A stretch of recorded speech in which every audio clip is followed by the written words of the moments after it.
Hello everyone, and welcome to our webinar series, Working with Stoma Patients to Address Their Needs. The primary aim of this series is to provide specialist clinical training to meet the CPD needs of stoma care nurses, with a focus on the nurse-patient relationship. As a secondary objective, these sessions will aim to engage and empower people who have a stoma to encourage confidence, understanding, and safe, effective self-care. To achieve this, the clinicians leading the sessions will invite one or more ostomates to join in the session and engage in a dialogue with them. This series is run in association with the British Journal of Nursing Stoma Supplement and Stoma Tips, the magazine for ostomates. I'm the editor of Stoma Tips, as well as of Gastrointestinal Nursing and the host of GINcast, the Gastrointestinal Nursing podcast, and I can answer questions about our publications in the chat. Now, this series is sponsored by Pelican Healthcare and Respond Healthcare. Pelican Healthcare is a leading manufacturer of ostomy products for the UK and Ireland healthcare markets. Respond Healthcare provides an award-winning prescription and dispensing home delivery and support services to the stoma and continence care community. Representatives of Pelican and Respond are here to answer your questions in the chat, where you will also find links to their websites. Coming later in this series, we also have Easy Intimacy and Restful Sleep, Free from Ostomy Interruption session, which is on Thursday, the 17th of December, and will be presented by Mandy Gunning of Royal Devon and Exeter NHS Trust. Then, next year, on Thursday, the 11th of February, we have The Freedom to Show Off a Stoma or Keep It Discreet, which will be presented by Meg Tremaine of Truro Trelisk Hospital. Now, before we get started, I've got a few points of housekeeping.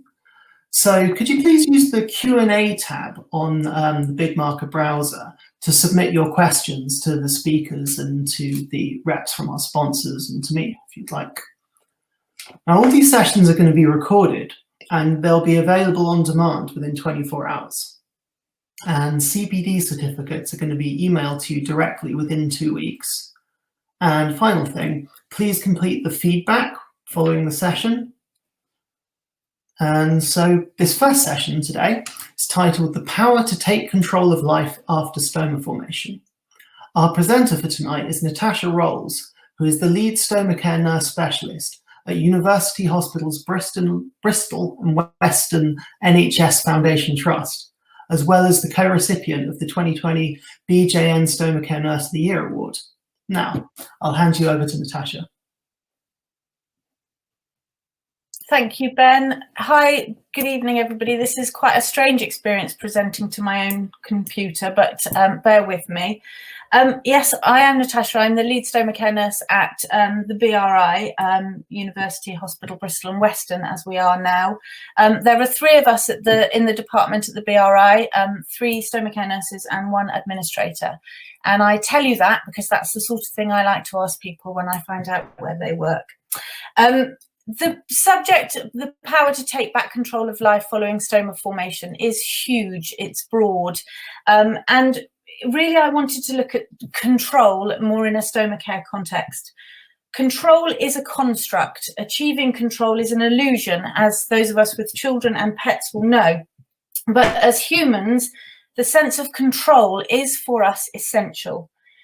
Through this webinar, I wanted really to explore how we as stoma care nurse specialists help ostomates regain this control, or as we call it, adaption, really, and how we maintain control for ourselves. I wanted to look at the use of a pathway as a means of having, giving and measuring control for both us as clinicians and for our patients. I hope through this webinar to spark some interest, raise some awareness and explore the concept of control or adaptation. I'm very grateful for the input from a couple of patients of ours at the BRI, one of whom you will hear from later, and I'm really grateful for their work and collaboration with this. It's really important for me, as you'll see as we go through the webinar, collaboration is extremely important.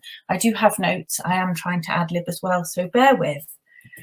Oh, look, the first thing worked. So the learning objectives for this webinar are to understand the development of an evidence-based best practice pathway for safe and supportive stoma care, to collaborate with patients in the development of that and in service delivery, to respond flexibly, to ensure that the pathway can respond flexibly.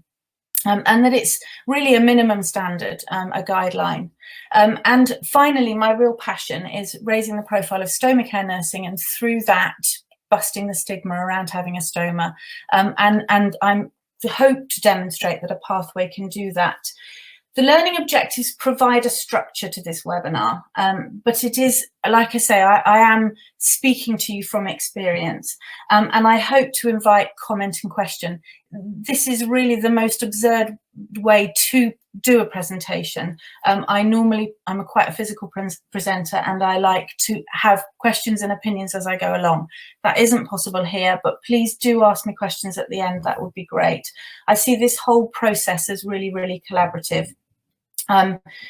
Patient input in this, patient feedback through working to get this webinar together has been really enlightening and has caused me to be quite reflective, and I will share some of those reflections with you about my own practice and about the practice of, or the service in our department. So I ask, this can be quite exposing, so I ask that you are gentle with me and respectful of that. Power and control. As the slide says, these things mean different things to different people. As professionals, we are different. We need to recognise our different strengths and our different ways of working. It's why teams, not Microsoft Teams, teams, actual physical teams of people work so well, because we bring differences, we bring strengths. And we know that patients have different strengths and different weaknesses and different needs and a different idea of what control might mean to them. So any pathway needs to be flexible, needs to adapt to the patient's needs, to the individual. Holistically, we nurse, and it needs to express their individuality or adapt to their individuality. To use a pathway as well, we need to be confident practitioners, because the pathway shouldn't hamper our work, it shouldn't be the control, it should enhance our work. The pathway I want to talk about, actually, perhaps I could ask the question, how many of you, if you already use a pathway in your team? So I'm going to answer to. And this is a really technical bit, so bear with. I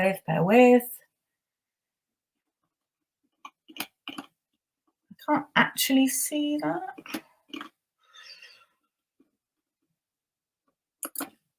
Ah, okay, perfect. I can see that. Okay, brilliant. Yep. Thank you for that. So the majority of you do use a pathway, which is great.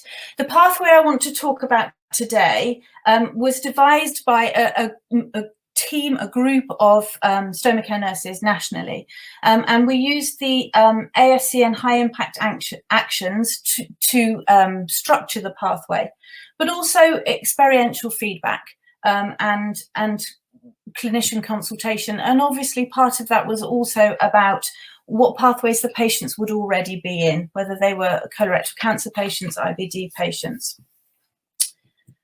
The pathway was approved by ASCN, Ileostomy Association and the Urostomy Association, and it was launched at the House of Lords last year. And actually that link there, their download is freely available, and I would encourage you to have a look at it. It's a piece of work I'm extremely proud of. Its aim really was to provide a best practice document to give stoma care nurses a series of benchmarks to ensure that patients are receiving a uniform and measured pathway of care.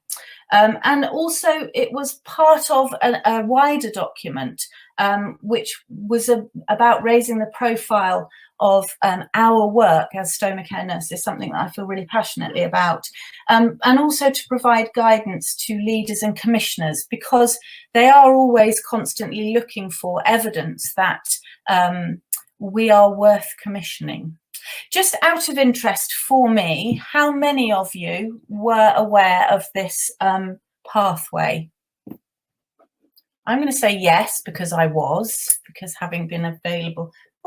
Oh, An absolute split. That's very interesting. Okay, thank you very much. So, why use a pathway? So, increasingly, we are being encouraged by governing bodies and leaders in health policy to follow a stratified or a uniform pathway. And the reasons are on this slide. It's structured, it's formal, it's standardized. It allows for timely interventions and ensures that timeliness of care. It's auditable. We all need to justify what we're doing. And as I said in the last slide, people who commission our services need to know that our service is worth commissioning, that there is an actual positive outcome from what we do. It's measurable, it should be patient-centred, but it also allows us to show our specialism. I always think if I, God forbid, got run over and somebody came into my department, they'd need to know what my patient's needs were, what they should be having next, what they should be experiencing next, and what level of care they should be getting. It allows for that level of proactivity rather than reactivity, and also for vigilance. A lot of health care guidance from RCN, NICE, cancer strategies are now much more using pathways. I think for me, the power is that the patients are protected, they're managed in a timely manner. As clinicians, we're accountable, but we can also demonstrate our specialism, our vigilance and our skill. I would encourage you to look at some work. I'm sure many of you have heard of Alison Leary, and she's done a lot of work to demonstrate the value of specialist nurses more broadly. And in particular, she looks at our vigilance. She looks at the fact that we can detect deterioration in patients. We signpost effectively and we intervene in a timely fashion. What she also found is that we're less good at shouting about what we do, about telling people how good we are at what we do. And I do think partly, and I hope to explore that a bit later in the webinar, that actually a pathway can help with that. So just for context, the pathway in practice, the pathway as we use it in the BRI, we've popped some time frames in there, and we've looked at when we, particularly for follow-up, at when we will follow up patients. This allows us to track patients. I don't like that term. It feels like we're, hunting them down, but it shows that it can aid with vigilance and it can aid with our responsiveness as well, because we're getting in at those key moments. And when I said earlier that the pathway was developed after clinician feedback, we all know, all of us know, for most patients, when the touch points are, when the points that they need our intervention are, and that was factored into the pathway. Significantly for us, I'm sure everybody is the same. We feel enormously busy all the time. Our numbers don't seem to vary, but we do seem to feel all busy all the time. And I worry consistently, or I worried consistently, that we were missing people. I mean, we will always get those people that ring up and say, I haven't seen a stoma care nurse for 25 years, and you feel terrible, even though you've only been there for 5 years. But this pathway means that our admin assistant can police this. So when we've seen a patient, we can say, refer to pathway, will be followed up according to pathway. And he can pop that in the diary, he can put it on the calendar, he can make sure that he is managing that, and he can have ownership and scrutiny, but also that's an enormous support for us because we're free to do the clinical work. The administrative work is done by the administrator because he knows the pathway as well as we do. It protects us, it protects the patients, and it ensures we're much more efficient, I think. And actually it feels, as a clinician, it feels much safer. I feel like people won't be missed. So the learning objective 2 is to actively collaborate with patients to improve service. None of this happens in isolation. When we got together as a group of stoma care nurses to develop the document and the pathway, we were absolutely sure that patient collaboration was essential. the final puzzle piece in this slide is the key puzzle piece, really. And unfortunately in healthcare, it's a puzzle piece that we've missed quite a lot. More latterly, it's improved, and we are certainly looking to, I hate the term service user, but actually that is what they are. They use our service. They should be able to develop it. It's quite difficult, I think, to collect patient feedback, and I wondered if you wouldn't mind, there's a few options as to how patient feedback is collected.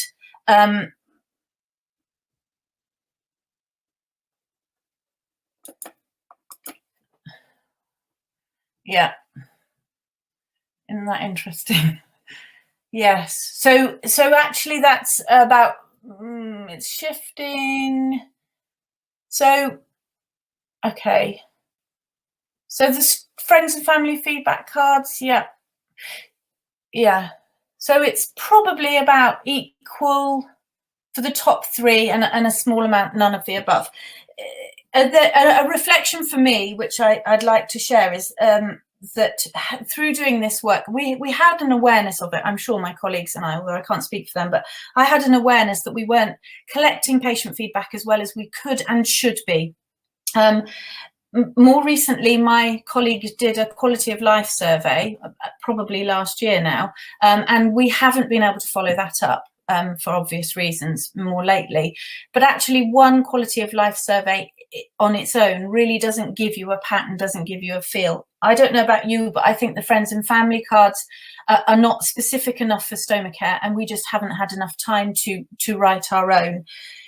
Emails, cards, thank you cards, they're brilliant, but actually I would really like to collate feedback in a more constructive way, so that actually that can relate back to what we decide to do with our services, because the ostomates, the patients themselves, are going to be the drivers of that, the recipients of that.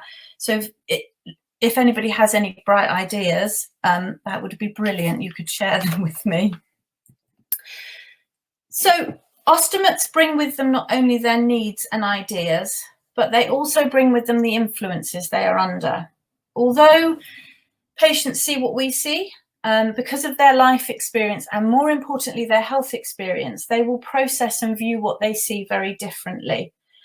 I saw this image on Twitter, and I think Twitter is a great forum, and I think the term I am is I think it's a troll, or maybe that may be, but I watch people. I don't put much on there, but I watch people. I have friended some very out there ostomates who are sharing their experience, and it's been enormously beneficial for me.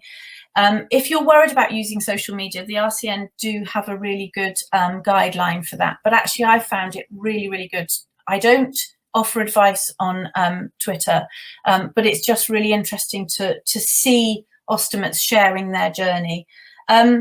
This is from a popular TV program. I haven't watched it, many of my colleagues have, and in fact a colleague of mine watched it with some other nursing colleagues, and she was shocked and none of them were. And I just think this is an example of the really, really tricky negative stereotypes that everybody's exposed to. But if you're an ostomate, this must be really, really sharp focus for you. And apparently the show is hilarious, but that still just struck me, I have to say, because we know that those stereotypes are disappearing. Okay, our ostomates, our patients are changing, their needs are changing, and I think us as clinicians need to respond to that change, because actually ostomates nowadays look like this. Okay, Alice and Jim are patients of ours at the BRI, and both have kindly contributed to this webinar. We'll hear from Alice later, and I will give some feedback from Jim. He would like to have been here but wasn't able to, but he did give me some feedback. Because I think that actually learning to me is a two-way, being a clinician is a two-way street, and my learning comes from sharing honestly with ostomates and them sharing with me, and I believe this is vital to us all. So the third learning objective, to respond flexibly to patient needs and external challenges beyond the minimum standards set by the guidelines. For me, the flexibility lies in two areas: respond flexibly to the patient's needs, but also respond flexibly to external challenges. So we talk in stoma care a lot about self-care. We, particularly now that the hospitals, not just during a pandemic, but we're on enhanced recovery, patients are required to go home very quickly. You always get written stoma care, see stoma care nurse to see. And there's a real push for the patient to be self-caring. And that's a very real need. It's a very real desire. But again, a reflection I have in doing this work, I realise I'm really quite rigid about my idea of self-care, because I have a patient in my clinic preoperatively, and invariably it's a gentleman, and invariably it's a gentleman of a certain age who will say, "Don't worry, nurse, because my wife will do all that for me." And I know that fills me with horror. My heart sinks, because my perception of his self-care is that he will be independent. And actually, I've had to turn that on its head a little bit, because maybe self-care is more than is immediately obvious. Maybe it's much more multifactorial for the individual than I give it credit for. And maybe that patient will have his wife help him. And maybe that's how we get him home, and that's how he feels confident. And then a little bit later on, through the pathway, we see him and we can start to then instigate him taking more control over that. It's just something to think about, because it really struck me quite strongly that I've got a very clear idea about what to be independent with your stoma means. And maybe that isn't the same for everybody. And we need to find a way to get them to self-care in their way, in a way that they're comfortable with. I think that phrase will still fill me with horror, but I'm really going to try. It would probably be really good to hear from Alice now, if that's all right, Alice. Hello. Hello. Hello, my lovely. Thank you. I just wanted to, we talked before about what self-care meant to you, and what your motivators were for, if you wouldn't mind talking a little bit about that. Yeah, of course. Well, like you said, I think self-care looks so different for literally everyone in the world, let alone just ostomates and people that have just faced major surgery. I think even if you do know yourself well, it can be really difficult to sort of rediscover yourself after the surgery, and realize that, I mean, you have a completely different body now, and your priorities will be different and your life will be different, and it's just sort of going through the motions to figure out how you will take care of yourself and obviously your stoma. I mean, there have been plenty of times where I felt completely lost. And I mean, it's been 2 years for me now since I had my surgery, and I still feel like I'm learning every day about what my body's limits are. But I feel like for me personally, it's about being kind to myself and being nurturing, and realizing that no matter how long it's been, whether it's 2 years or 20 years, it's still okay to struggle and ask for help. And healing isn't linear. So yeah, it's just about rediscovering yourself, I think. Yeah, and we talked a bit before about whether, if we'd included the pathway in the documentation you got from our department, whether that would be helpful. Did you think it would? Yes, personally, I think for me it would have been helpful, as well as beneficial to give to sort of my friends and family if I felt that it was necessary. I think it'd be really good for them to know the resources that we have at our fingertips, and sort of know the pathway that we will be on in terms of physical and psychological help, and what we have and what we can ask for as well. Yeah, brilliant. And certainly Jim felt that the same, that he would like to have seen the pathway, and he would then know when he could, drop in, oh, I'm going to be having an appointment then, so it'll be okay. Yeah. And he had a very significant driver for his self-care, because Jim was diagnosed and had his surgery when his wife was pregnant with their child in the picture. And so he was very clear that his motivation for self-care was he needed to be absolutely okay with himself so that he could be a hands-on dad. And I think that was his motivation, whereas your motivation was a more general motivation for yourself, wasn't it? To be the best of that you could be. Oh yeah, of course. I mean, I'm 24 for anyone who doesn't know. So I'd probably say that I'm in sort of the prime of my life, everyone says, you know. And I guess that was sort of one of my main motivators, because obviously I want to get my career kick started and you know, find a partner and all of these different things, and I felt like I couldn't for a while because all I had to focus on was this illness and this major surgery and just all these mind-blowing things. So my sort of my driver was to just get back to being who I am and being me, so I can go move forward with all of these other things that will make my life what it comes to be, you know. Yeah, brilliant. Thank you, Alice. You're very welcome. So we can see that in this sense, the pathway needs to be flexible for each individual's needs. And again, one of the things I recognize in myself, in my own practice, is that I'm very happy to bend the pathway. I'm very happy to bend the pathway time-wise anyway, and see people more regularly. But I often seem to need a physical or physiological reason. Patients are leaking, patients are sore.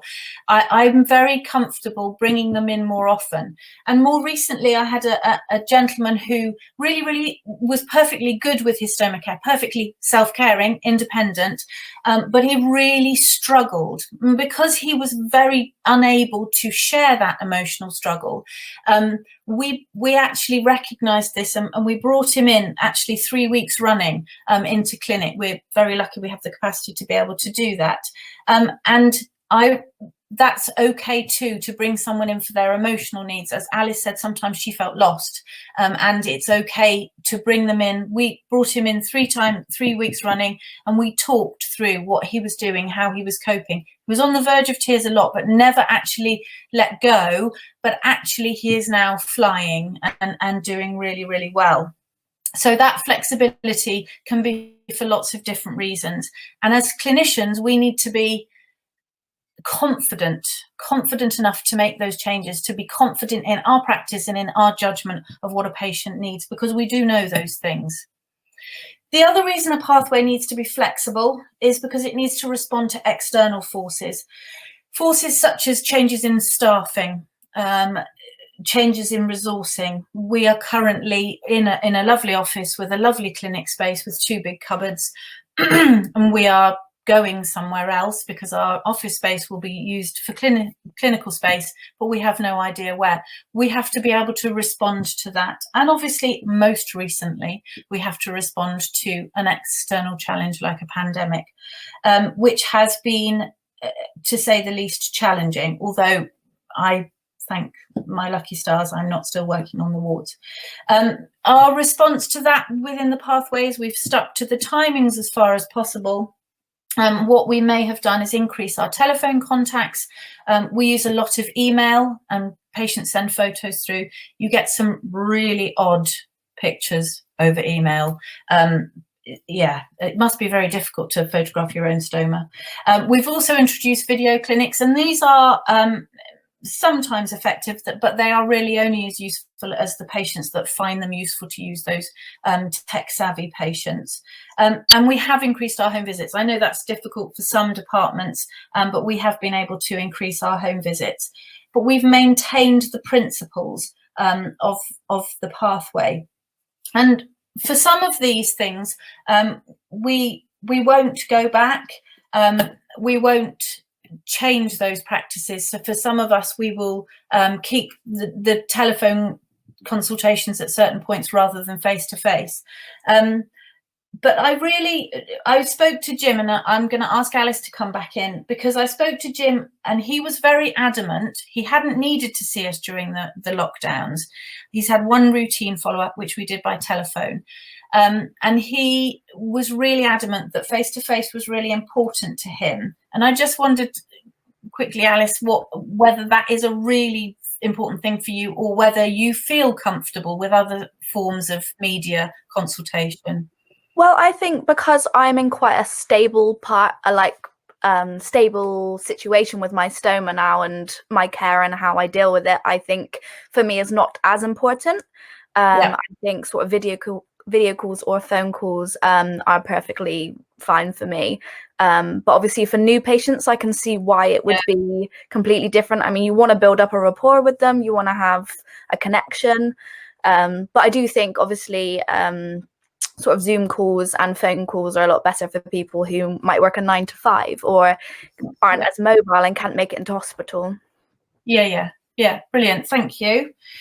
So the next and final learning objective is my real passion, to raise the profile of stoma care nursing, to demonstrate value and break stigma around having a stoma. I strongly believe that the relationship between our professional standing and the stigma and prejudice that ostomates face is inextricably linked. The pathway was only part of the project that we as a group worked on. We wanted to provide evidence for stoma care nurses, and the phrase we used was autonomous expert registered practitioners with a positive impact on patient outcomes and experience, and demonstrate cost efficiency. Because, as I said earlier, commissioning bodies, leaders in healthcare, they need to see evidence of cost efficiency and cost effectiveness and clinical effectiveness. And if we can continue to raise this, if we can actually raise our professional profile and consistently evidence our value, then perhaps we can stop doing interminable CNS reviews, because it is a little bugbear of mine. Nobody else in the NHS has to demonstrate, no other nursing professional has to demonstrate their value consistently in a way that we do through a means like that. And I find it frustrating. It's because lead nurses know what a sister does, they know what a matron does, they know what a band 5 ward nurse, they know what a band 5 district nurse does. People don't understand the role of CNSs, but more specifically of our specialism. And I think we really need to start shouting what we do so that people understand it. Because there are still old perceptions of nursing. Perceptions are changing, but they're changing very, very slowly. It would be really interesting to know if you've experienced dismissive or disrespectful attitudes from colleagues or patients. An example for me is that I have had a patient ask me, did you used to be a real nurse? Which was particularly great and gratifying. And also those wards that you go to and the staff say they don't need teaching because how hard can it be? It's changing a bag. So that's interesting. So yes, 55%, no. Okay, so if I would then to talk to you about my impression of disrespectful. So many of you will have heard the term, we'll get the stoma girls to pop a bag on it. That's disrespectful. Some of you will have heard, like I said, ward staff that don't appreciate or want teaching because they think it's basic care. I hate the term basic care. It's fundamental care, but it's vitally important. And then also those late or completely missed referrals. You know, when you go to ITU and you see a patient or staff are scrabbling around for stoma bags and you realise there's a patient that had surgery 8 days ago and you didn't know about them and they're in high output and it's a nightmare. That's all disrespectful. And those are the things that I really think we need to start busting, because we are brilliant. We are an amazing profession, nursing, but we are also an incredible specialism, and we need everybody to know that. It is a bit of my soapbox, so excuse me. But also it's further than that. Raising our professional profile will help future-proof our profession, okay? Stoma care nurses tend to stay in the job because it's a brilliant job. You get to build these relationships with these incredible people. You get to teach others. You get to drive your own service. Usually we're allowed to work fairly autonomously, develop our own services. That's brilliant. But we need to draw new nurses into our profession. We need to bring the best of the best into our profession, into our specialism, because it's such a brilliant profession, specialism, and we need to protect that. But like I said earlier, I think the link between our professional profile is also about busting the stigma for ostomates, because if we're just bag ladies, then they're just bag wearers. And I apologise to all the male stoma care nurses in the audience, but it's a phrase. And also that stigma has a real impact on patients' choices and decisions. Have any of you heard something along the lines of, I'd rather die than have a bag? Because I certainly have. Yeah, and that's outrageous. Probably nobody would rather die than have to have insulin. Probably nobody would say they'd rather die even than have to have an amputation. The stigma is what stops people making the decision that actually could improve and save their lives. On that note, poor Alice. Hello, Alice. I'm going to bring you back in. And I just wanted to talk a little bit about prejudice. So Jim said to me that he hadn't actually directly experienced any prejudice, but that he'd made his mind up at the beginning, very early on, that he was going to be loud and proud and out about his stoma. So he laughs when I wrote past wind and he said, no, you must say fart, very loudly in public. So he's really, but he had to make a determined effort. He's been really open, really honest, told everybody, friends, family, colleagues. And he hasn't felt like he's experienced prejudice, but he did have a friend with a stoma recently who was abused for using a disabled toilet. I just wondered, because I was also interested in what prejudices did you have in you when you knew you were going to have your surgery and your stoma? Oh gosh, I mean, sort of as I mentioned before, my age as a young woman, I think I was very judgmental on myself, because I think as women, we, even without a bag, I mean, it's hard enough because of the expectations and the pressures that are put on us to look and behave and be a certain way, and then add a bag to that, and it's just like a whole different thing. And I think I sort of prejudged and worried that I would sort of lose who I was, and like my sexuality would be compromised, you know, my womanhood and everything that makes me a woman. And I wouldn't be seen as sexy anymore, or fashionable, or all of these different things that I felt made me who I was. And I mean, that's completely untrue, because I am 10 times better than I was before because of what I've been through, you know. And obviously that's not to single out men. Of course, men completely deserve to feel comfortable and sexy and confident and everything, but that's obviously just my personal experience on it. But I just feel like the pressures of being judged made me judge myself, you know. Yeah, you've been amazing, Alice. Thank you so much. You've been really honest and open, and I really appreciate it. You've made this webinar. Thank you very much. Thank you. So in conclusion, I hope that through this webinar, I've shown that a pathway can be really useful for both patients and clinicians, that actually it can also go further to bust the stigma by raising our profile. And I really hope I've shown the link between those two, because I think it's really powerful. It's something that really resonates for me, and the group that I work with to develop the pathway and the documents, is something that it really resonated for us.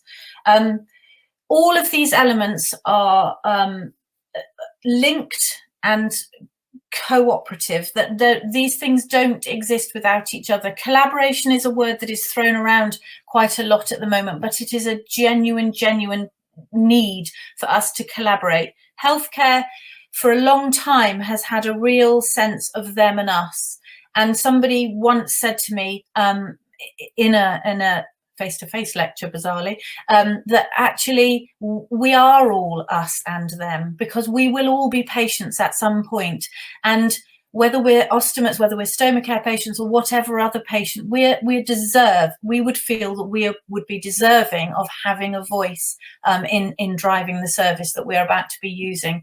And we're in an incredibly privileged position as stoma care nurse specialists, that we have such a long relationship with our patients, that long therapeutic relationship, which many other nurses don't get to experience. So we can get that prolonged feedback. We just have to find a way to capture it. Also, that we need to be confident in our own value, that we need to stand up for ourselves, because this will pave the way for patients to feel more confident about being ostomates.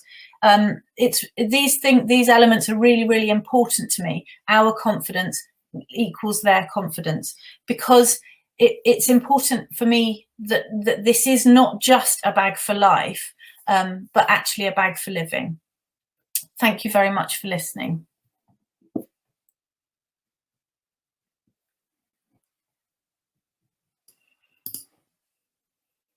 Hello, I should be back.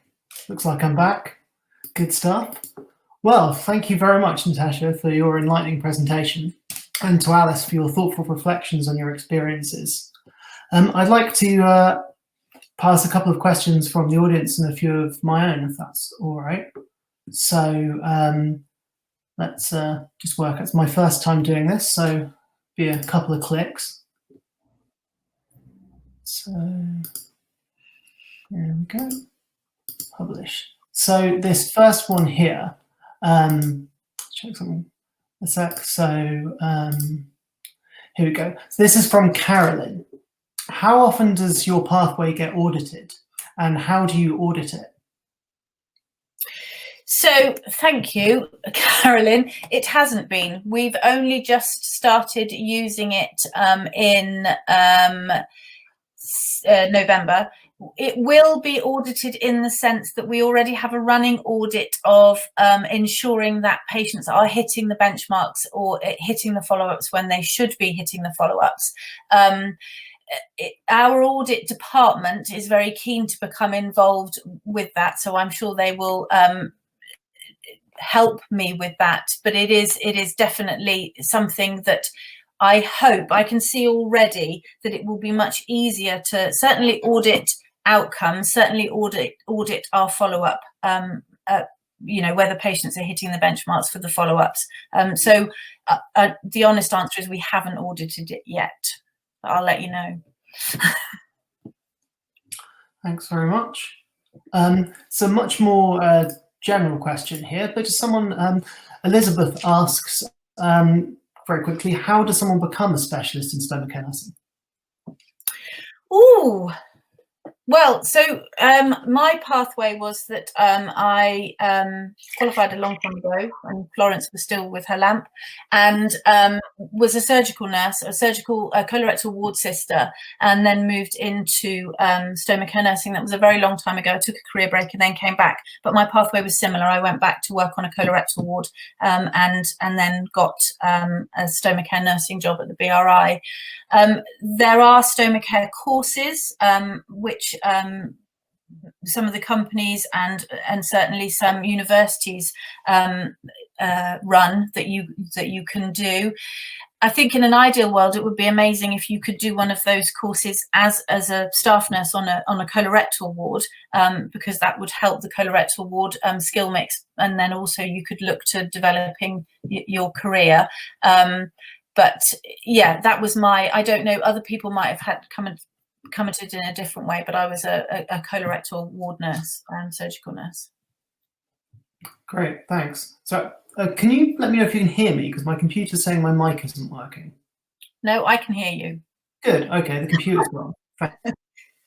Thank you. So not for the first time. So we have from Diane, well done, Natasha, and thank you. Oh, thank you. And from Dorothy, thank you very much. Oh. It's definitely all about the education.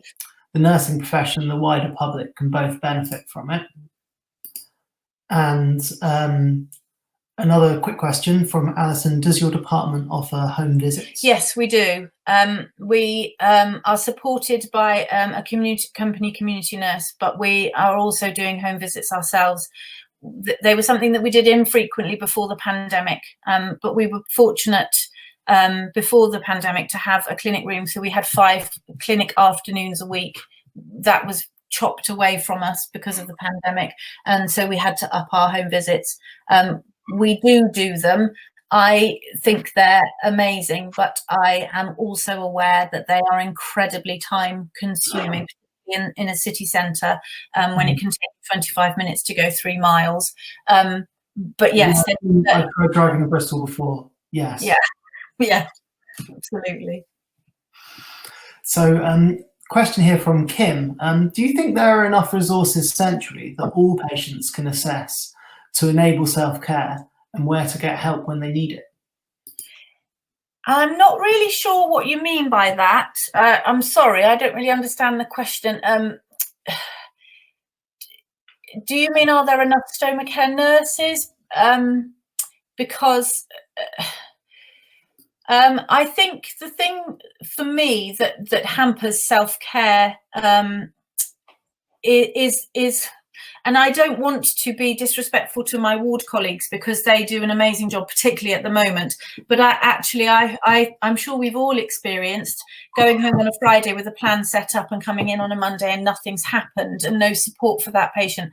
So in that sense, no, there probably aren't enough educated nurses on the ward with enough time to do it. I think any specialism could say that. I think nursing currently, not just because of the pandemic, but because of the national shortage of nursing, I think that's a struggle for all of us. So yes, I think nursing as a resource is probably enormously compromised at the moment, and that will compromise patients in many ways. I hope that answers that. I'm going to answer the same question myself in a slightly different way by saying, in terms of resources, as in materials that patients can access themselves, ostomates. As editor of Stoma Tips, I'd be remiss if I didn't encourage everyone and the other stoma nurses and ostomates in their life to visit stomatips.com, where there's plenty of accessible resources for self-care and on all sort of clinical and sort of emotional and social aspects of life with the stoma. And it's written by a mix of nurses and ostomates. And if you visit the website, you can sign up for free physical copies of the magazine, and you can submit articles of your own, which we'd love to have. And there you'll find details to contact me and Luciana, our consultant editor. So I'm going to ask another question here. Just a second while I find it again. So I'll ask one of my own, if that's all right. So Natasha, as one of the authors of this pathway, now you've seen it go out into the world, how's it measured up to your expectations? Have there been any surprises in how it's been adapted or used, especially in light of the pandemic? I'm enormously proud of it, Ben, and I'm enormously pleased with the pathway. I believe in what I've just presented, that it does provide a flexibility that we need. It's double-edged for me, because I'm sometimes deeply uncomfortable with pathways, because I think sometimes it doesn't allow for clinician to be an individual for clinical to make clinical judgment, is what I'm trying to say. But I do think this pathway allows for that, because it isn't terribly structured, in the sense that it's not prescriptive, but it does give you a good benchmarking. And I like the fact that it's linked to the ASEAN high impact guidelines, high impact actions, because that really does give you that evidence for why you're doing it, and then we've placed when we're doing it for those reasons as well. So I think it's great. I think nothing is ever going to be standing forever, and everything should evolve. The individual, the pathway, everything, that should all evolve. And I hope that allows for that. Thanks very much. That's a great answer. And so we've got one of the more of a comment than a question type questions here. So Microsoft Forms this is Paul writes, Microsoft Forms is an amazing way of generating feedback. Stoma related questions, department related questions, service related, and a free text option. Links can be emailed or texted and opened on all platforms, and it's good for collating and generating reports. So that's a bit of a... Paul knows how technophobic I am. So Paul, if you could just pop that in an email, that would be great. Thanks very much. Excellent. So Tanya asks, what is your criteria for doing home visits? So our criteria used to be if patients were end of life or bed bound. Now it's their vulnerability for bringing them into the hospital. We have a clinic in a tertiary hospital just outside Bristol, and we have a clinic in our hospital, and really for those patients who are very vulnerable, might be having oncological treatment, then we would go out and see them. We are very clear that we try not, well, we don't, we're not in the BRI and then do home visits in the afternoon. We would always do a full day of home visits, or we would do home visits in the morning and then attend the hospital in the afternoon. We always wear PPE. I spoke to a few district nurses about what they were doing and how they were doing it to make sure that our practice was as safe as was humanly possible. But we, between us, decided that these patients need to be seen. As Alice said, particularly when you're a new ostomate, there isn't really a replacement for face-to-face. We also have a similar question. So when you go on a home visit, are you wearing full PPE to protect yourselves and patients, or are you only visiting if they have major problems? Yeah, we do wear full PPE. I've got a boot full of gloves and pinnies and masks, and hand sanitizer. And like I said, I spoke to the district nurses and made sure that what they were doing, that what they had agreed in the community was best practice, that we would follow that as far as possible. We had lots of discussions between ourselves about what we were comfortable doing. And one of the key things was to try not to mix the acute and the secondary, the primary care areas too much, just to keep everyone as safe as possible. Great, thanks. So I wanted to ask if Alice, if you're still with us, if you can. Brilliant. I was going to say I've got a question for both of you here. So Natasha and Alice, do you have any advice for people who'd like to push back on what they feel might be stigmatizing comments, but might feel understandably reluctant to cause a fuss or make anyone, the person you're speaking to, defensive? Shall I go first? Yes. Yeah.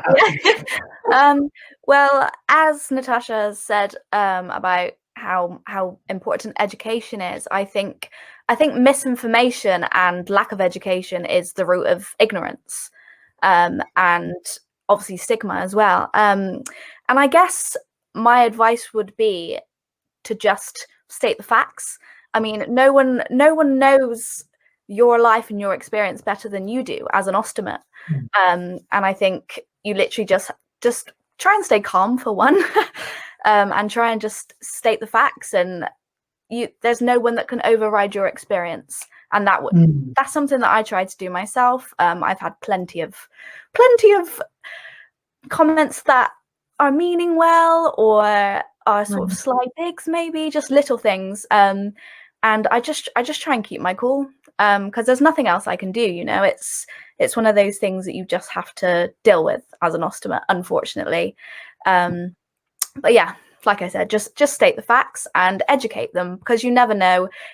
Like I said, they might be saying it out of ignorance. So yeah, that would be my advice. Yes, if someone's not saying out of ignorance, they're not worth your time. Exactly. Yeah, though you don't want that person in your life. Yeah.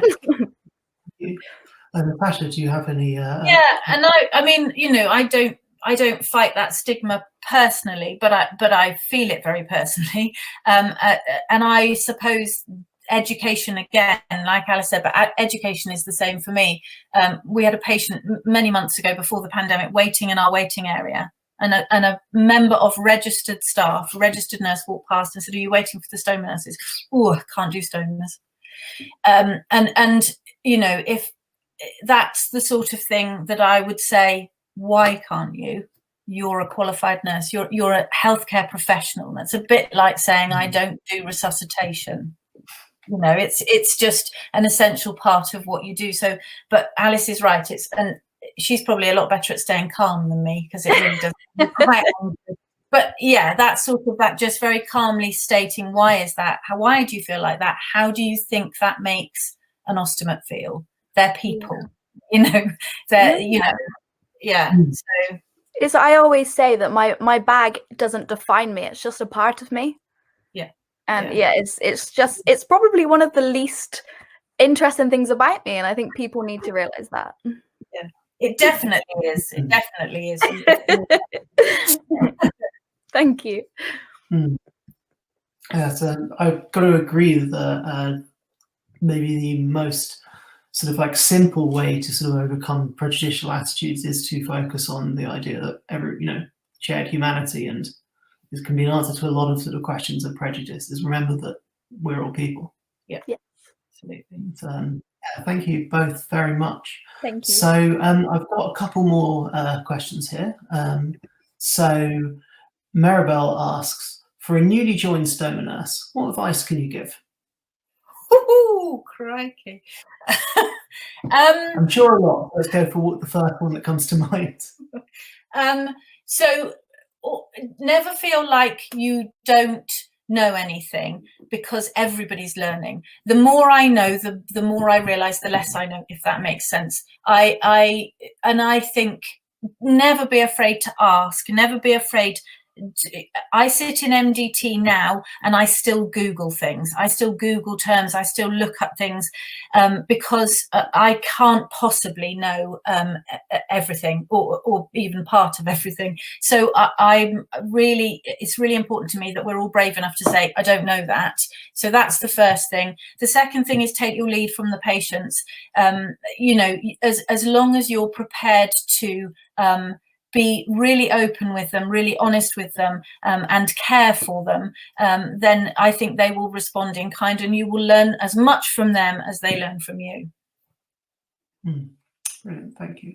And I think we have our last question here. So Delilah asks, what do you hope the future of stoma care nursing holds? Well, Delilah, thank you for that question. I hope, well, I think the sky's the limit for stoma care nurses. I think we are leaders, and we need to really start acting like leaders. I think stoma care nurses, stoma care nursing departments could look to being infinitely more autonomous. We could look to being budget managers, being prescribers of appliances. We really, there is no sort of limit to what we could be aiming for, as long as we keep that essential therapeutic relationship at the heart of it, the ostomate and the stoma care nurse, that inextricable linking, and the fact that that codependency is a positive thing. It's a really good thing. So Delilah, the sky's the limit for stoma care nursing. I think we just all need to learn to have that confidence to know how absolutely brilliant we are. Well, thank you, Natasha, and thank you, Alice. Honestly, that's absolutely fantastic. Really enjoyed that, and yeah, brilliant. And so I hope everyone can join us for the next sessions as well, which is, remember, we've got easy intimacy and restful sleep free from ostomy interruption on the 17th of December. And then next year we've got the freedom to show off a stoma or keep it discreet on the 11th of February. And everyone who in the audience, if you wouldn't mind, could you please complete the session feedback for us? So thanks again, everyone, and thanks again to our presenter and our guest, and see you next time. Thank you. Bye.